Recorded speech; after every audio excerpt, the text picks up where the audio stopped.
Welcome to Your Week with St. Luke's, a weekly podcast from St. Luke's United Methodist Church in Orlando. This episode is the final in a special series exploring the spiritual power of storytelling and our upcoming theater production of Big Fish. We're continuing the rich conversation from the previous two episodes, so if you missed those, please go back and take a listen. Pastor Jenn is joined again by members of the cast and creative team as they reflect on what it means to be the hero of your own story, the power of lifting others up, and how theater can call us into healing, grace, and transformation. Let's jump right in. All right, we're back with our final podcast episode, Your Week with St. Luke's, with our Big Fish cast. And Big Fish is coming up. In fact, it is going to open this week. We're so excited, and we're so grateful that we have our wonderful actors for Edward and Sandra with us, as well as Steve McKinnon in this busy time of their lives.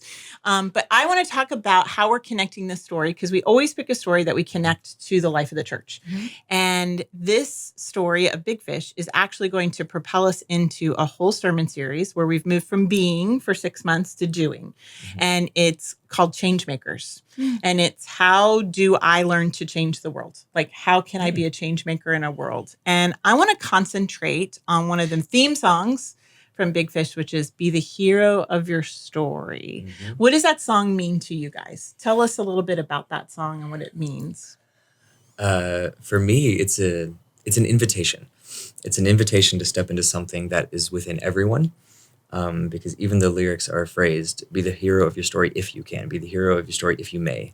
He's just inviting everyone to go. It's not, I'm not telling you, but I am, mm-hmm. in a way. It's a call to action for him, and it sets the entire tone of the show of step up, be the champion in the fight, not just the man. And I think it works on so many different levels. There's so many layers in that one song that my brain's starting to break thinking of them all. Right. But it is. I think the strongest point is that song is a call to action for anyone who's listening to it of be the hero and the world will be yours. Mm-hmm. Because heroes are unstoppable. One man thousands of years ago changed the world. And then sent out 12 random dudes who also changed the world. Right. So that legacy is, yep. Yeah. What do you think?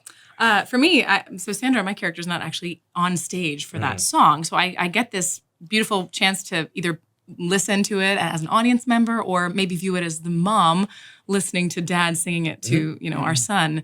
And some of the lyrics that always jumped out at me are, be the hero of your story till it's done. Which, so for me, it's this call to action for all of us as the very humans that we are to, I don't feel like the hero right now. It's okay. Your life's not done. Story's not done. Mm-hmm. Be the hero. Keep being that hero till it's done. And in the very end, there's a lot of patter that happens. And be attentive. Be inventive. Inventive, I think we're like, I'll invent something and be a hero. But be attentive. How would that make me a hero? Because you're listening and you're seeing what's happening in the world around you. And, as simple as like, imagine being, in the temple listening to Jesus. Oh, I'm attentive. What's that guy saying? Right. And how that can inspire you. So as someone who just hears the story more as either just a mom who's going, oh, what a good story to tell her son, or an audience member of like, oh, how can I be a hero? So it is a call to action, an invitation from Edward, but a call to action of like, okay, I'm going to be the hero. I'm not sure how yet, but I'll keep trying different ways till my story is done. Right. Yeah. Right. Awesome. And it's inviting our audience and our listeners to try, like we do in theater, with directing and acting, to try tactics, to try different ways to do the thing and not just expect to be the hero, but you have to engage. You have to go do, you have to make this active and try a new tactic. And inventive. The song is full, be inventive. And it's every new tactic and it's actionable. It's not just being this, don't be a star. Right. It's like burn. You know what I mean? Shoot through the sky. Right. Yeah. And there's another song too that I think kind of alludes to it as well as the Fight the Dragon song. Mm-hmm. So tell us about that song. I gotta pull these lyrics. I gotta pull the lyrics. I know. Yes. I know. I'm like going through the Rolodex in my head. I'm also not in that song, so take it away, Edward. Fight the dragon. Again, going to the fantastical and the larger than life thing. It's a tactic that Edward uses to engage his son. Of you're the hero fighting dragons, winning wars. What's bigger than a dragon? Right. Especially for a little kid. Like, we're not going to tell a little kid, you have all of this hardship coming up. What's something tangible that a kid can look at and go, "Ooh, if I'm a hero, heroes fight dragons. Heroes win those things." So I think it's a way for Edward to inspire Will in his own way, that when you do take action and you do become a hero, you will fight a dragon. A dragon's going to come. You'll start small, but eventually that big bad is coming. But you will be fully equipped. You will be fully ready to fight it. It may not be easy, but the victory is yours. So take it. But I just love the imagery of that's the choice that Dad used to instill into his son. And to see the wonder and the magic in everyday life. He starts by saying, I'm not this, I'm not that. However, he is doing those things. Dad does have a day job. Dad is a traveling salesman. Dad drives in the car and makes stops at these diners and meets people. But he's elevating it through this prose and these lyrics of and bringing us into a magical world of comparing it to, I'm fighting dragons, I'm winning wars. You know what I mean? And so I think it's igniting in the child to see things through another lens in the magic in everyday life. And whether you want to call that magic or call that wonder or whimsy, whatever we view that. So how to elevate your life where you are and who you are, but see yourself as bigger than you might see yourself when you are 6 years old looking in the mirror and comparing yourself. Right. Right. And that those everyday things that we do matter. Yeah. Yes. Right? Yes. They matter at the level of fighting dragons. They matter at the level of being heroes. They matter at the level and the beautiful. I mean, I love that song because it reminds me of my own dad. But okay, now I'm gonna cry. Good gosh. Okay. But he sings it and he says, "And I'll fight the dragons until you can. So I'm gonna do this until you take over," which is what this whole story is about, right? About this legacy of handing over a legacy of living to the fullest and recognizing you have the power to change people. And so one of the things that you said, Dustin, last week was, Edward lifts up everyone he meets. So talk to me about how you all see that happening in this show and how does that have the power to change the world? How can you be a change maker by helping a giant see that they matter or a werewolf know that they're beloved? I think it's because that is what we're called to do every day through our faith. And Edward does it. He shows us that this person who feels ostracized for whatever reason, perhaps it is obvious and a physical attribute, perhaps it's not, has a place. You just have to find it. And you have to just trust that find that one person who might do it. So as a human or a St. Luker, the idea of finding that reach out. And I mean, for me as a newbie, meeting new people in the show, it's a simple act of making sure I know everybody's name in the ensemble because I can't connect with you if I haven't said hi. And I don't know that will change the world, but I know that's the first step. And Edward inspires it all the time. You see the giant is introduced to a larger group in the circus scene and everyone runs away in fear. But then as the story continues, you see how he's obviously, like you said, elevated and stands truly in all that he is, his own power, his own right to be there. So for me, it is doing the small things and the story reminds us of that along the way. And in Sandra's journey in the show particularly, she's a song in the end, and there's lyrics that can be easily missed if you're just focusing on the comfort of the scene, which is okay. But there's the lyrics of, I don't need anything, just you. I don't need legal paperwork. I don't need adventures. I need you. You are the adventure. So to me, and what that means, and that whole journey of the story is forgiveness. If you have forgiveness, you are changing the world. And that is sometimes the hardest thing I find in my own life, but to have. So I think that's just another element where the show encourages us to that small step, say hi to somebody and find out their name, or the big step of this thing I've been holding on to, I'd like to offer forgiveness for it. Even if this person doesn't receive that forgiveness, I want to offer it from both of us. And those little changes, it's like a pebble in a lake, the ripple effect. Yeah, and it, like you said, it's just something as simple as a hello. You don't have to be living in a cave. Like let's get you outside. Let's get you to see the world from a different lens. Let's get you to see something that you've never gotten to see before. Because Edward just sees the beauty in the world. He's got the line to Will, I'd hate to see the rainbows in your world. I bet they're all shades of gray. Love that line. Like Edward's vision is just so colorful with everything that he sees, like with Fight the Dragons and the modernism and the everyday life stuff, that he just sees it through that lens, and he just wants to call people to see that wonder and that faithfulness, and then that there is something so much bigger than what we are, and we just get to be small little parts of it. Right. And that's ultimately what gets people to change. Right. It's one person's faithfulness that inspires change in someone. It's helping someone hear those words, I came that you might have life and have it abundantly.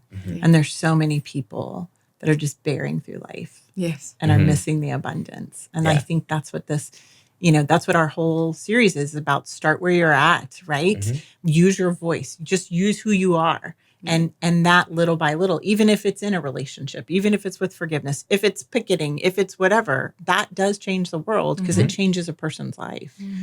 Which is interesting because in the arc of the show in Act 2, he goes back to his hometown to help out. And there's a whole song called Start Over. Right. Right? Where he actually ends up behind the scenes elevating in the most humble and with a humility and generous of ways his like childhood rival, who is then nothing but been a thorn in his side and talk poorly about him.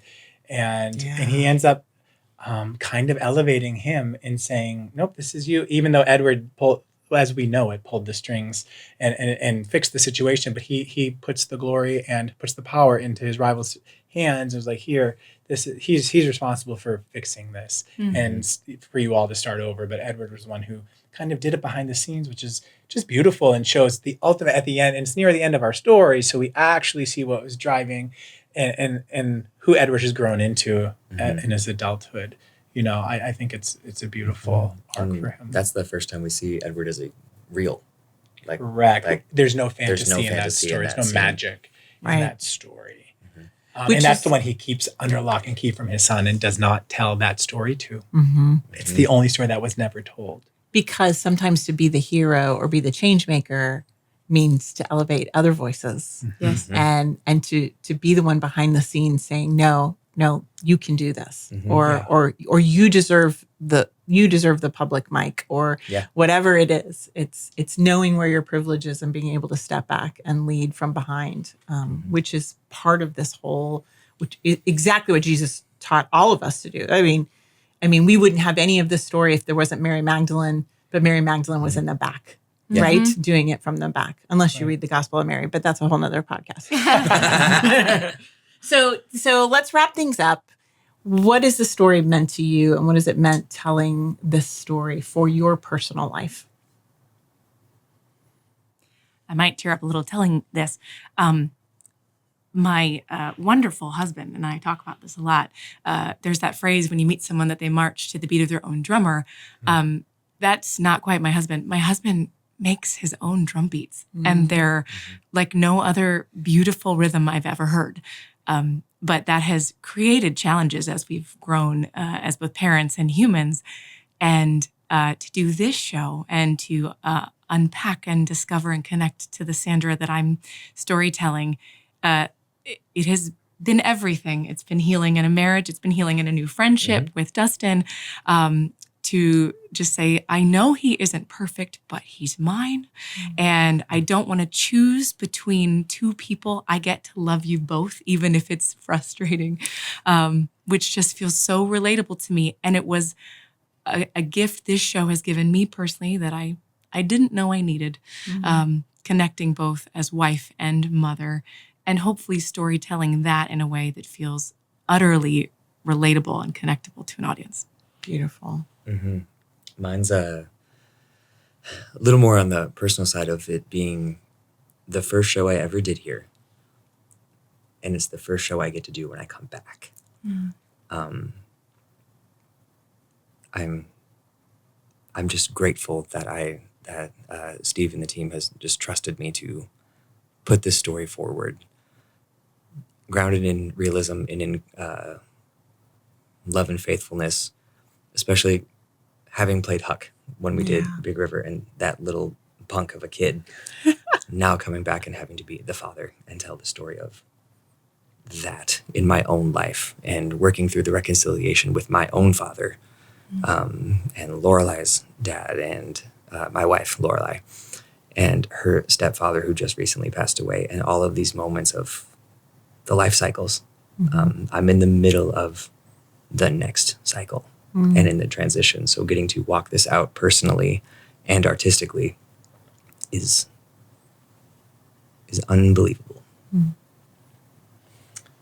I think as an artist, as a human, and as a St. Luker and a staff member here, and a leader, it is such a powerful experience to get to work on. It's like holding a mirror up as a creative and a dreamer and someone who deals in magic on stage, right? And a cautionary tale where it does a lot of self-reflecting as the artist and seeing yourself in multiple characters, and then your journey of the last 11 years from that. And who am I now?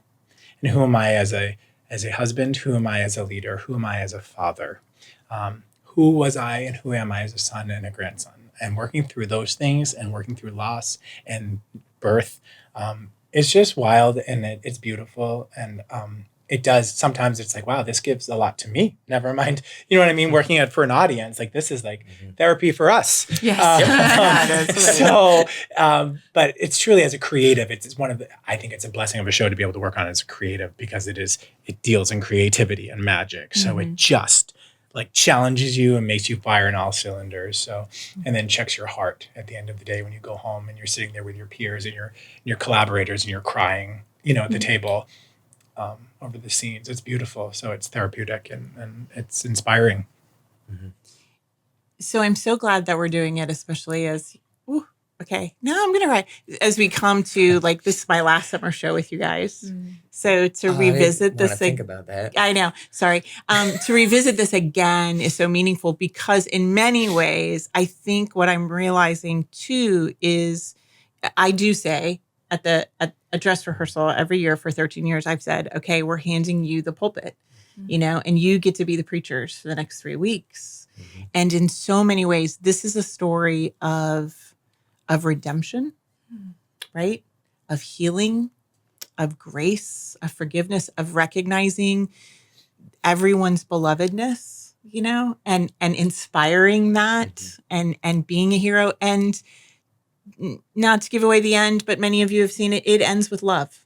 Yes. Right? And faith. And the faith. lyric is and faith. And that's the end of the story. And that's why we're doing it, is because there's no better non-scriptural way to tell the scriptural story. And that is sacred imagination. And that's, my friends, why we do theater at St. Luke's. So get your tickets, bring your tissues. It's going to be amazing. And we're going to have a ton of fun. You're going to enjoy it. It's for all ages. There is no one that should not see this show, because it is truly the story of life and resurrection and what it means to move forward. So thank you guys for joining us. Thanks for having us.